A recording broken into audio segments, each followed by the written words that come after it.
Morning, welcome back to EIS Alaska. So we're just in the shop this morning. We have a little task that we need to take care of before we head down to the yard. The emerald aisle is in the boat yard, it's on the hard, and we're getting ready to install the tail shaft. So we need to get our Cutlass bearing pressed back into the housing right here. So these are Cutlass bearing from Duramax. We're not affiliated with them or anything, but they're really the industry standard, and that's what we've always used on our other vessel. Just a little info about a Cutlass bearing, its purpose, what it does. So a Cutlass bearing basically supports the weight of your propeller and the shaft and allows it to spin freely within the stern tube. It's a vital component of a ship's propulsion system, and it essentially serves the same purpose as any other type of bearing, a roller bearing, a ball bearing, with the exception that it is water lubricated, and instead of steel bearings it has a rubber liner that the shaft rotates on. So it has grooves in it to allow water to flow through the bearing, providing lubrication and cooling. And this is a nitrile rubber, and it's bonded to bronze tube. This is for use in like a fiberglass boat, a steel boat. They also have ones with a non-metallic tube, a fiberglass tube that the rubber's bonded to. You would use that like in an aluminum boat, for instance, where you'd have some electrolysis due to dissimilar metals. So one of the interesting things about Duramax too, or kind of just I find it kind of amusing, is that all their bearings have different names. So they provide sizes, but then they also just have names for them. So in the instance of ours, this is corn. That's the name of the bearing, is corn. But they've got smaller ones that are like named apex or band or bait, belt. Some of the bigger ones, like in this size, it's the 2.5-inch shaft, cork, corn, crab, crow. They've got incredible selection. So I find that kind of humorous that they just like go through the alphabet with all these different names. So fun fact, I guess the first thing that we need to do is just clean up the bore on this really quick. There's not much to do. I'm just going to take a little sanding disc here. It's just a light abrasive. It's got 3M pad and then just some really fine grit sandpaper in there. I'm just going to hit the inside of this bore real fast. It's not that it's really crusty, just to clean off the thin layer of whatever, marine oxidation. I don't really know what it is. So we'll just clean that up real quick on both sides. The bearing doesn't contact the whole inner bore of this housing. It's only like the first 1.5 inches on each side, I think. So that's the only spot I gotta clean up. So yeah, it's about 1.75 inches. So that's the actual contact point of the bearing. This one does have set screws in it. I don't know if we'll use them or not. The other one didn't have it. It was pressed in so tight that there's really no chance of that spinning. You don't want these to spin in the bore, obviously, because then that's never a good thing if your bearings are spinning. You just ruin stuff. So we may re-tap these and then just put a little dimple in here and put a set screw in. But this one has kind of a thinner shell, and so we have to be careful that, number one, we don't pierce it, and number two, that we don't compress it and have a restriction in there where the shaft is going to be wearing. So we'll just see how this goes. We'll see how tightly this goes in, and just kind of go from there, I guess. So I'm just going to use a drill here.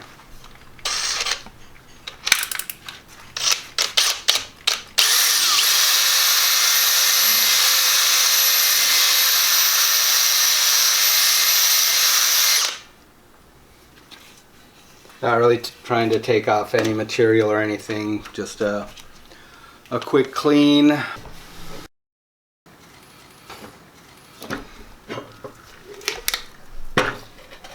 So a lot of vessels, this stern tube will actually press into the keel into a shaft log or a stern tube. That's the case of the fishtail. On this particular one, the Cutlass bearing housing is bolted to the back of the keel, and it's external. So these large ports right here are where the water can get pushed in there and directed through the Cutlass bearing to lubricate and cool the shaft. So this worked out really good for us in this instance because we were able to go on the grid earlier this summer and remove the tail shaft, remove this bearing housing, and just plate over that and have a watertight seal, which allowed us to do the work that we needed to in our shaft alley without having the tail shaft in the way the whole time, which would have been extremely hard. This is definitely a lot crustier on this end. This doesn't come to the very end here. It actually stops over in here. If it extended to the very end, then these ports would be blocked. And so the area that the bearing shoulder's on is like right in here. So I gotta reach in there a little deeper.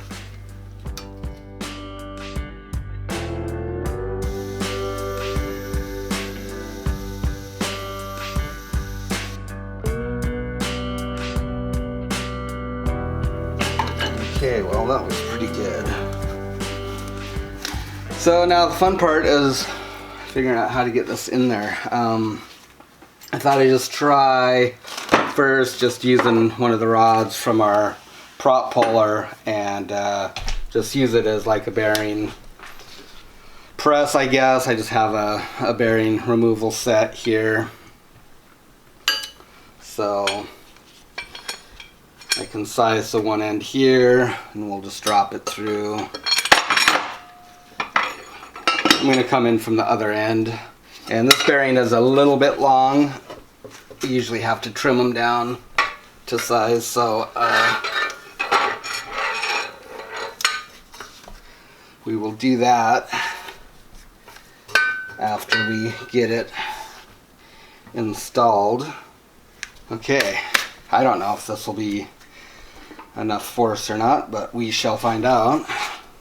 Otherwise we're going to have to set up some kind of extremely sketchy setup and get it installed. It's always fun. You don't oil it or anything, right? Because Nah. you don't want that in there providing lubrication. Yep, we're just going to put it in dry, and that should be just fine.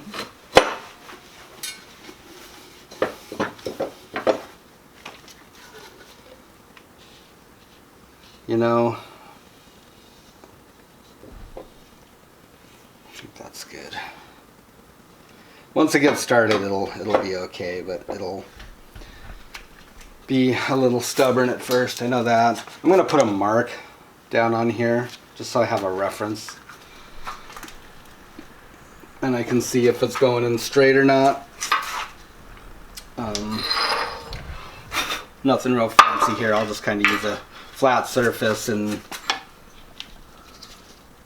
just a little spacer here, and then I can just rotate this around. That'll give me a pretty even mark all the way around this. I use this technique a lot for trimming pipe or whatever. It works pretty good.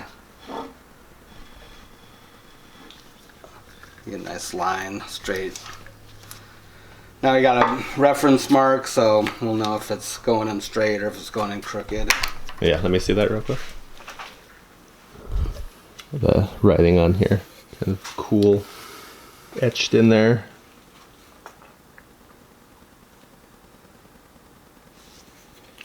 You can see the lathe marks too. You can feel them. Yeah, the like machining movement. marks. It's cool. Yep. So these all come in different sizes. This is the actual nitrile rubber part is pretty standard. It's your shell that varies, and so this one's a little bit thinner for the spore. A lot of times, if you like reshaft a vessel, say if you went from a smaller to a larger shaft, you could potentially accommodate that in your bearing housing or your strut if there's room to just put one with a thinner shell. Sometimes you just have to get a new strut. But they do have a lot of different variations, which makes it really nice. So we're just going to kind of get this lined up here and see what happens. I don't know if this is going to pull down very easy or not.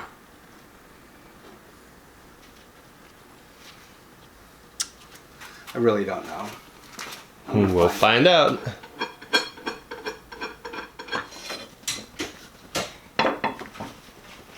So I forget how many tons it took to press the old one out of this. Okay, yeah, we'll just start, go ahead and get this started here. Hopefully it doesn't rattle around too much. I think I put my bolt just a touch long here. Ah. Oh. Yep, see, it's already sketchy. Let's have it too. There we go. My bolt run down a little bit long on the bottom. Kind of just gotta get it started, huh? Yeah. That's the hard part.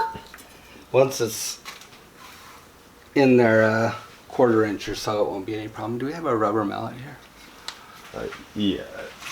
Let's give this a little tap. Yeah, that's pretty crooked. Looks straight from my angle.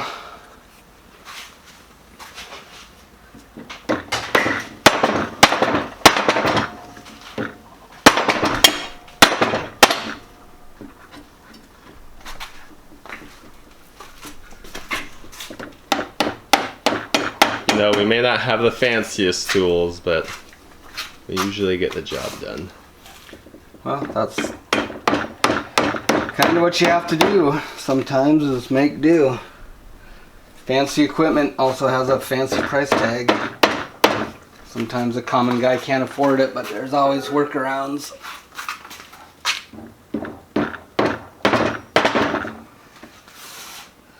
Do what you do what you can do. It's either that or take this to a shop and they'll charge you $100 to press this in. Spend about 10 minutes doing it.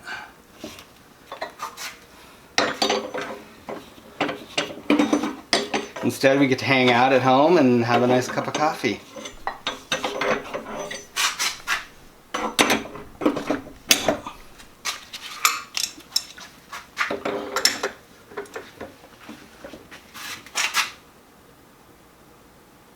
How's it look? It's looking good over here. Zoom you guys in. Hold up for just a sec. A little closer. Continue. Looks pretty good. Yeah.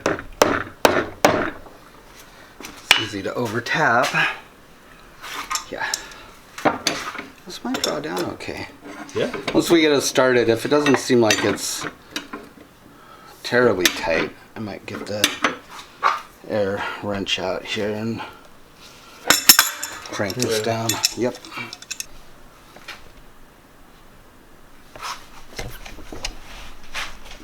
I think it looks good, huh? I think it looks good. Air wrench is on the boat. Oh, is it? Yeah. Of course.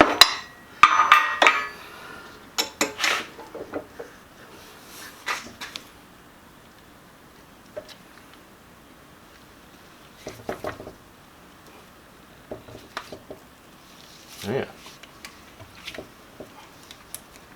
She goes. Looking good.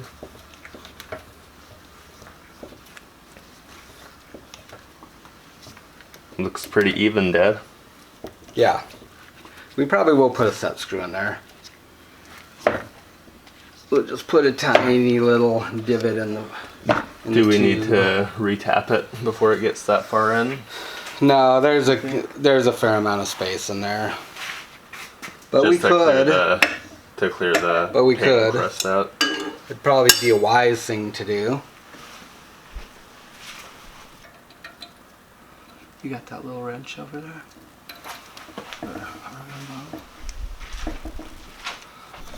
Yeah, here's a little set screw hole.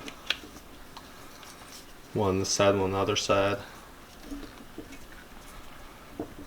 So I would put a little divot in this tube beforehand, but most likely it'd never line up. If this shifts and twists a little bit, or just the measurement is off, it's not going to be in the right spot anyways, so.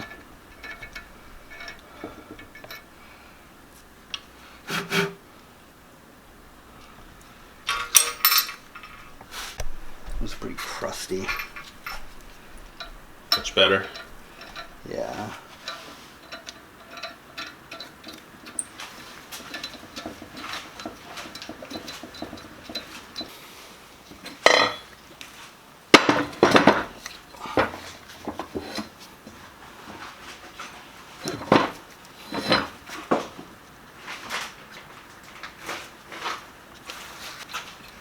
Go through all of our bolt bins and everything. Still don't have what we need. Never easy. It seems like we have a million nuts and bolts, but for some application, just not the current one. Well, we thought we might take the fishtail over to the dock today and get our halibut reel lifted off, but I don't know that we will by the sounds of the trees outside. It is supposed to be nice all week, so after tomorrow, I think. Okay, well, that was easy enough.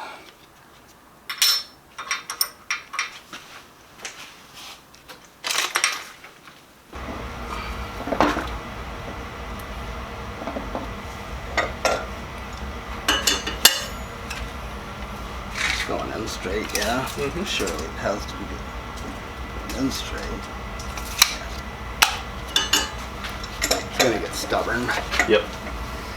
But I figured if at least we get the beginning run in with this, then we can get the rest with the porta power easy enough.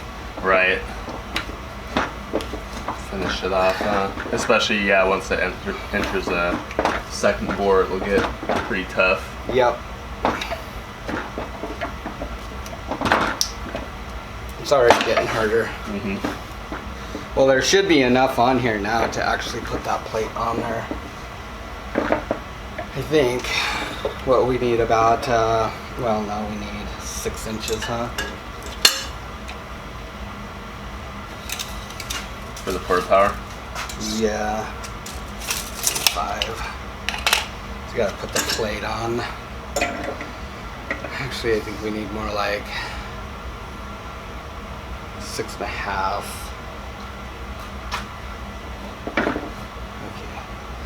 Okay. We could clamp this too, probably.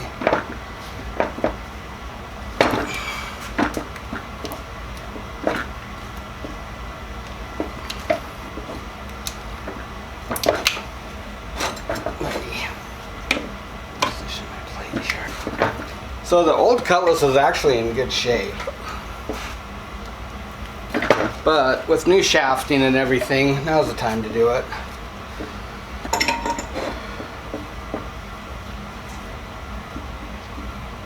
Oh, that's it too, on my bolt. Ah.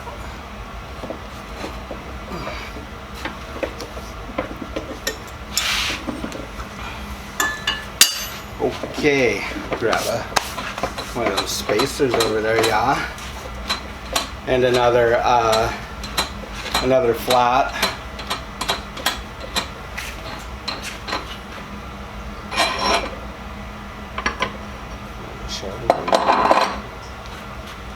Put this in frame. I'm gonna show them your stuff. Oh. Yeah, so this is just a wheel bearing puller press set that we got for the car. It needed new, was it the rear bearings? Yep. Wheel bearings that we had to replace, so got a puller set. It actually comes in handy for a lot of stuff. Turns out you can use it to install Cutlass bearings too. Pretty cool. Or at least get them started.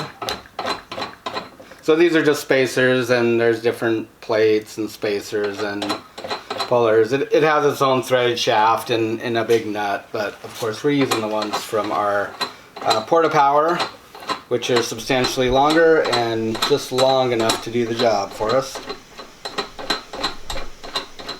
So we just had to add a spacer because we ran out of threads on the bolt here, or the stud. So we need to go another inch or so, and then we'll be in good shape.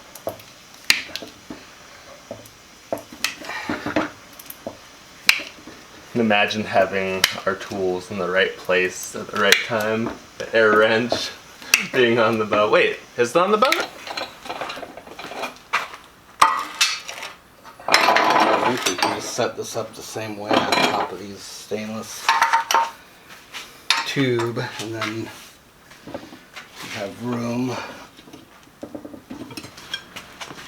See the Cutlass in there a little ways yet?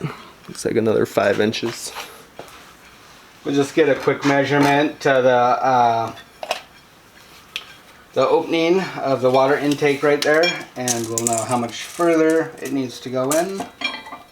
Looks like about 4 5/8. 4 5/8. Oh, turn your tape measure, and I'll look through the hole. Oh, can you see? Yeah. 4 3/4. A strong 4 3/4. Alright. Perfect. And now I think we can just put one of these back on top again. Yeah. And grab the pump, the ram. Put the ram here onto the plate. Oh, put this on there first.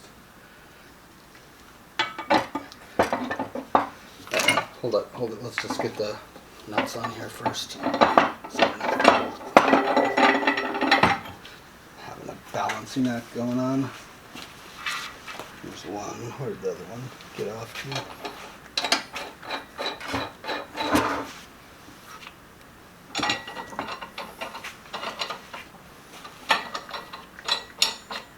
Okay. I can just lift this plate. And you slip that part in. And we should be good to go, huh? There's enough clearance there. Nope, gotta go here. Oh, I have to lift it up. Okay, just loosen these nuts ever so slightly.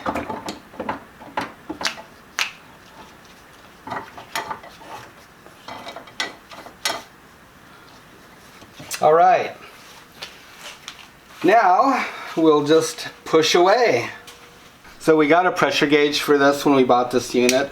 It's actually really nice to be able to tell what kind of force you have on something if you're pressing it off. If you don't have a gauge, you really have no idea whether you're at 1,000 psi or 10,000 psi, and it can lead to some pretty dangerous situations.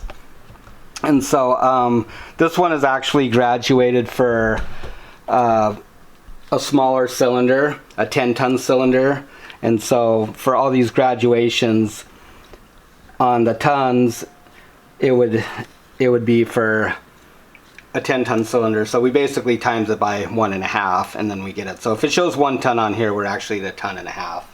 And so just a little back note: if you ever get one of these, you know, and it's nice to have a pressure gauge. It really is. I think we were at about 9 ton on the prop when it popped loose, somewhere in there. Mm-hmm. Is that right? That's right. Yeah. Nice, pretty good amount of force, really. So here we go. I think everything looks pretty straight, huh? Mm-hmm.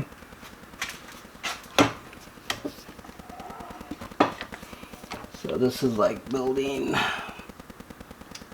Oh, that's like half a ton on the thing, so that's what, 3/4 of a ton. About 3/4 of a ton of force. 1,500 pounds or so.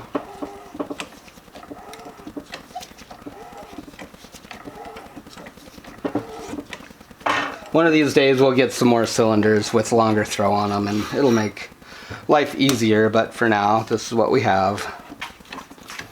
We bought this setup specifically and made this heavy plate and rod for the sole purpose of pulling our propeller on the emerald dial. So now we'll just let that settle down. We'll tighten up these bolts, or I should say nuts. I guess we could just throw a spacer in there too, but for now, once we run out of throw on these, maybe. Yeah, this should get us to the bottom. It really should, right? Because we have 6-inch thread on each side. Yeah.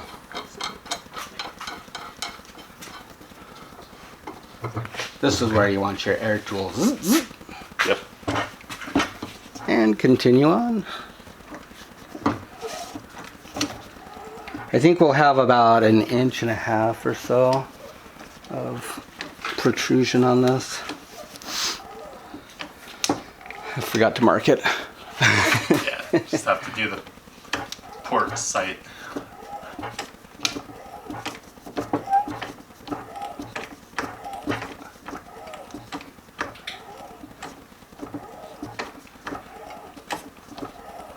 And when your pressure starts to climb on the gauge, you know that you're at the max on your cylinder. Or you're getting a tight spot. One or the other.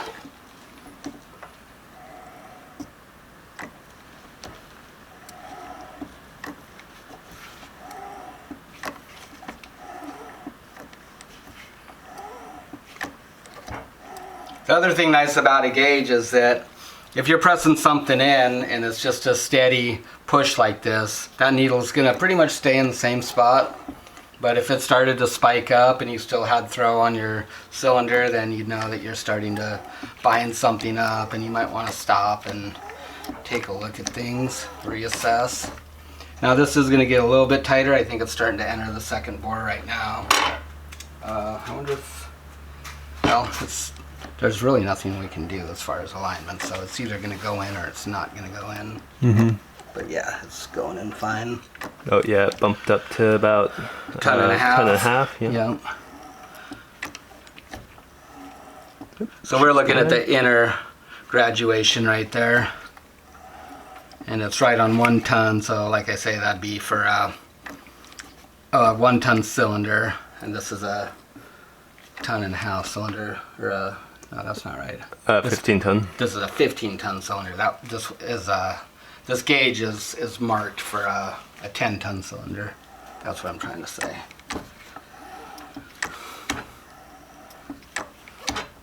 And here in a second, we're going to hit the end of this cylinder, and you can tell because it just bumped right up. We're just out of throw on the cylinder is all.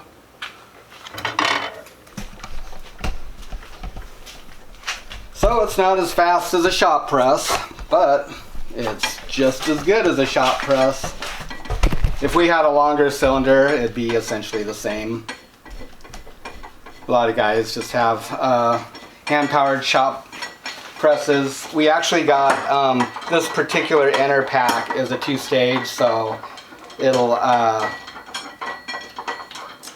think it's up to a couple hundred psi. It has twice the speed of travel on the ram, the cylinder ram, and then after it gets to a certain psi, then it goes into the double acting cylinder, and the throw becomes shorter but more pressure. So they're kind of nice because it allows you to bring stuff up quickly. When you were pumping on the prop, was it hard to pump, or is it the same? It does get harder. Uh-huh. Yeah. But I guess it's designed that you know, with this amount of leverage that you can get the maximum output of the pump. So these are rated up to 10,000 psi. So depending on what kind of cylinder you use, that can be 50 tons or more. So all of the cylinders basically go by psi, but then they're different tonnage. So you kind of want to keep them like maybe 8,000 psi. You don't really want to get in that upper range, just for safety reasons. But yeah, so you can put any kind of cylinder on here. You could put a 100-ton cylinder and use it on this pump, and it'll generate that much force because it's just going by the psi on this. Pretty cool. Yeah, these are nice. These are nice little units.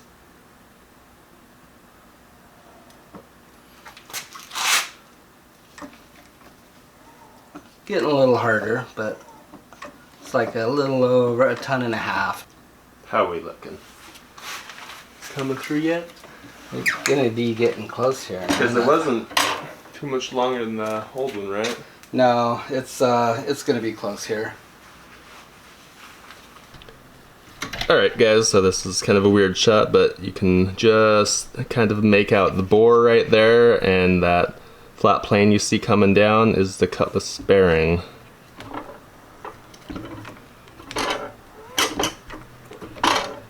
Oh, come on, autofocus. Come on. Alright, here it comes.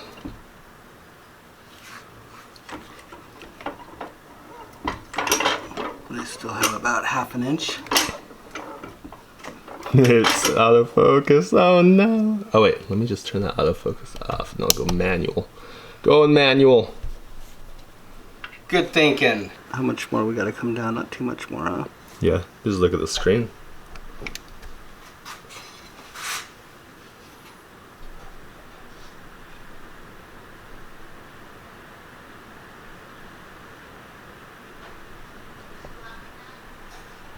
Yes, please. Good. Mhm. Ready? Yep. Looks like just a little bit more to go here.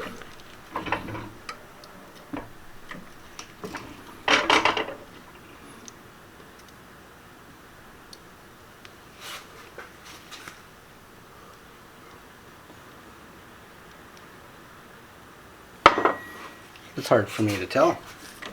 Like one pump or something? Yeah, like we're just stopping at the previous line, right? Yeah. Okay. Looks like another pump maybe, but slow. Little more. Almost there. That looks... That's probably there, huh? Get you guys out of the way here. Alright guys, well, that does it for the first process here, I guess. That was super easy. That went in real nice. It's lined up perfectly where it was before. Next step is to disassemble this, and we'll toss this probably into our vise, and we're going to trim this bearing. We'll just use our bandsaw and just cut it flush with this. It doesn't need to be perfect or anything. If it's a little bit long, that's fine. We'll just dress it up with the flap disc down on the boat, and it'll be good to go. So super nice having that that mechanical advantage there. It made it real easy.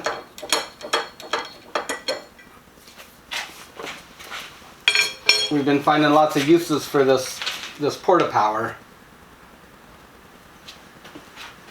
It's really come in handy a lot. Okay, there it is. Ready for many years of service again. So we get this back down to the boat, get it put on. This is the old one, by the way. You can see where the bore's seat right there, this tarnished spot in the middle is where I guess there's just water. Yeah, and just actually dead water, really. I think this was the prop end, and it looks like they maybe did get some line in here once upon a time. Oh, absolutely, huh? Wore them out, cut into the rubber there. And this is the inside here. Nice taper to the rubber. Yep. Yeah, it's one thing that you always gotta be careful with these type of arrangements, is that if you get a bunch of line wrapped up there, like a poly or something, it'll get bound up really tight in between there, and if it doesn't seize up and shut your engine down, it'll just keep spinning and get hot and melt in here, and it'll damage your Cutlass. It can damage your shaft. Yep, So, gotta be careful. don't run over line.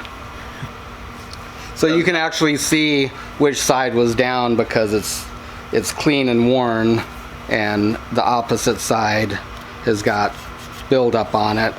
So you can tell which way that was oriented in the shaft, or in the Cutlass housing right there. It'd be interesting to measure that. Pinching your fin, or Yeah, we could do that.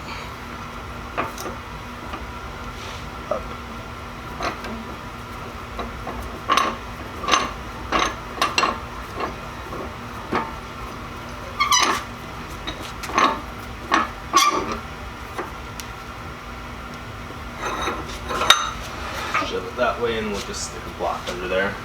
Oh my god, it's perfect.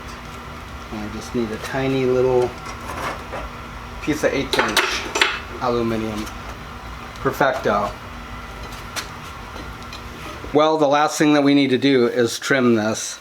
This is in order to get the proper clearance between the Cutlass housing and the forward face of the propeller, the hub. So we want a couple of inches in there. This doesn't need to be this long. It serves no purpose. So we'll go ahead and trim this off with our bandsaw.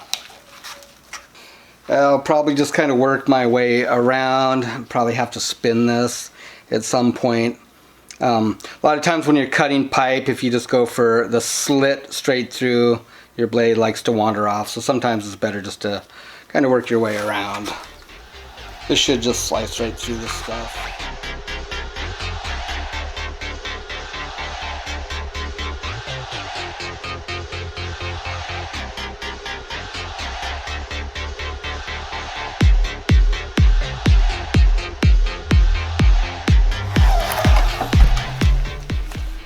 Like I say, we'll just get this close and then we'll clean it up when we're done. It's not gonna hurt if we take a little bit of material off this housing or anything. This stuff isn't like super critical or anything like that.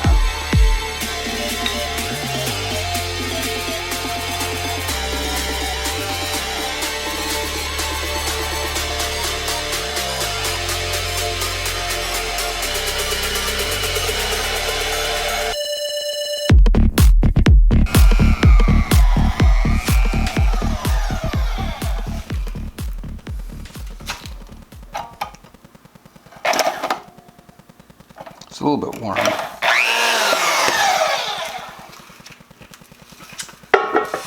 Alrighty. Well, quick cleanup on the face of this. We'll blow all these chips out of here. Be good to go. Yeah. I think we'll probably just do that on the boat. Mm-hmm. All our good tools are down there. Yeah, we'll use just one of those flat sanding discs, make quick work of that.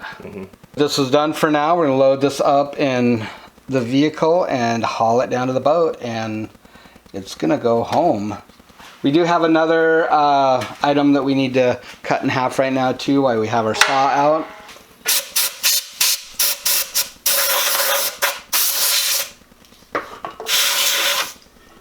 Okay.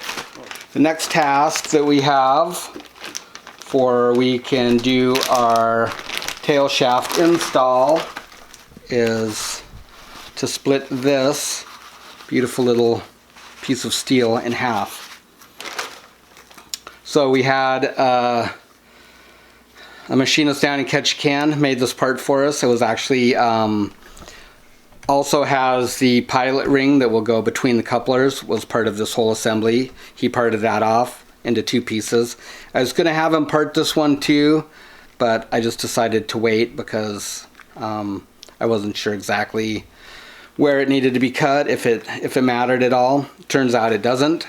So this piece is going to serve 2 purposes. The ID, the inside bore of this, is 2.5 inches, so this will slide right onto our shaft.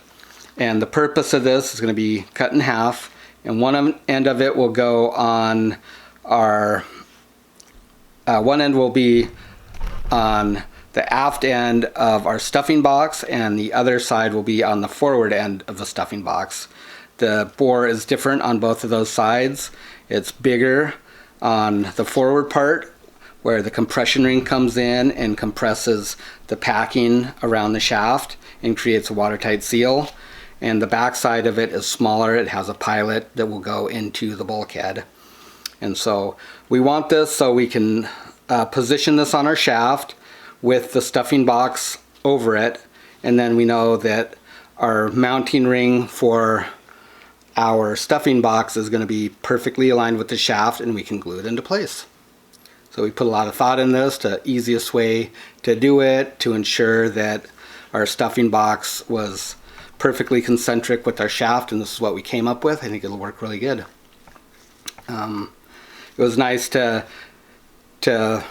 basically get a 3-for-1 out of this part by just having him bore the ID for the shaft, because we could use it for all the processes that we needed, and then all he had to do was just turn some different sized radiuses, put a shoulder on this end, and worked out real good. So we're going to toss this in the vise. It doesn't matter where I cut this. I'm just going to make a quick mark, I guess. I'll probably come in here somewhere, so it's a little bit longer on the large OD there, probably about there. So I'm going to go ahead and mark this, and then we'll figure out how to get it set up here. I think if I find some bigger channel, I can just clamp it in here. I want to be careful not to damage the surface on this, so I'll take a little bit of care. Like that. Let's see if that's going to work. I think that might work. We on? We're rolling. Okay, just a simple little setup. I have this elevated off the bottom of the vise here with this little piece of C aluminum and a piece of angle on one side and just a little scrap of aluminum on the other one, just to pinch it in here, and the aluminum will protect the steel from the jaws of the vise. So like I say, this distance right here where I cut this in the middle, it's not critical. It doesn't need to be like perfectly straight or flush or anything like that. Otherwise I would have had him part it with the lathe and then face it off. These are my critical dimensions on this side, and then the ID and the OD. This shoulder right here is actually on here to prevent it from sliding too far into the stuffing box. There's a rubber bladder in there that you can inflate to pinch around the shaft and create a watertight seal. You can't use it if the vessel is underway. It's just for strictly for maintenance purposes, to add new packing, and then after you're finished you just deflate it and you're good to go. So I wanted the shoulder on here so it didn't end up getting pushed in there and potentially damaging that bladder.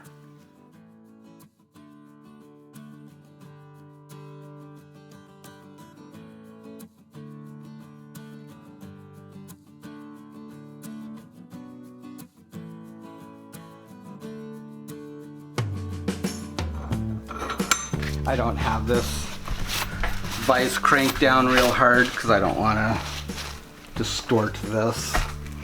I've got about maybe 1 thou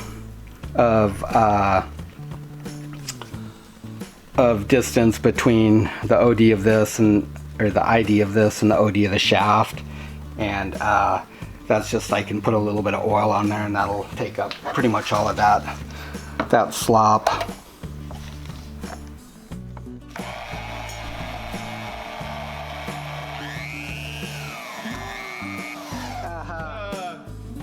He spun it. Oh no. Now it's marred. That'll buff out.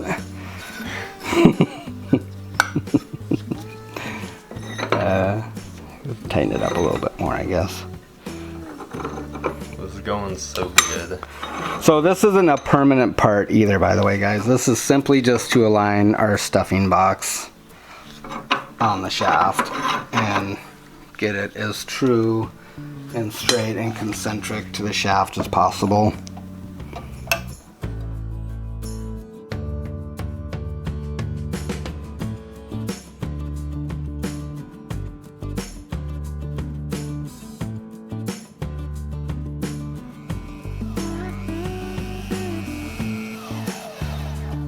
I could easily just slice this with a cutting disc or something if I wanted to, but I thought I'd give the bandsaw a little workout today. I don't use it very much.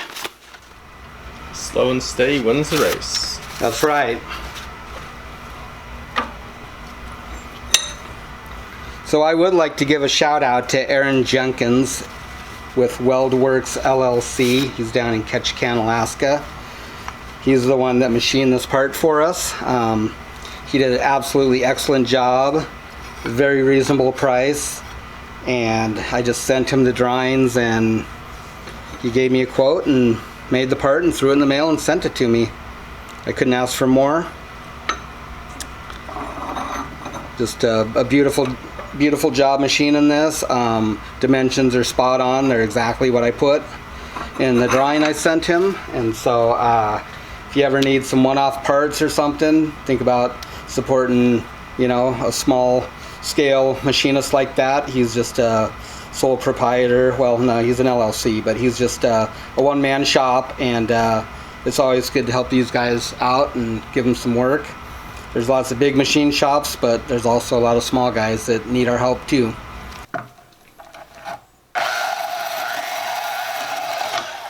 Probably would have been faster and easier just to use a cutting disc, but hey, this is the way I chose to do it, and mission accomplished. So yep, I did scrape it in a couple of spots, but yeah, that's not gonna hurt nothing.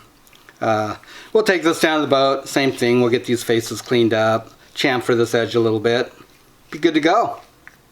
Clean up the inside right here, and these parts are ready. 2 spacers. Okay, so that does it for installing our Cutlass bearing and the housing and splitting this part. So I hope you enjoyed, and thanks for joining us. Please leave a like, a comment. If you guys got questions or anything, throw them down in the comment section. We'll get back to you. If you're not subscribed to our channel, please do. It doesn't cost you a thing. And you can also follow us on Instagram and Facebook at EIS Alaska and catch you up with the most current content. So thanks again for joining us, and we'll see you down on the boat.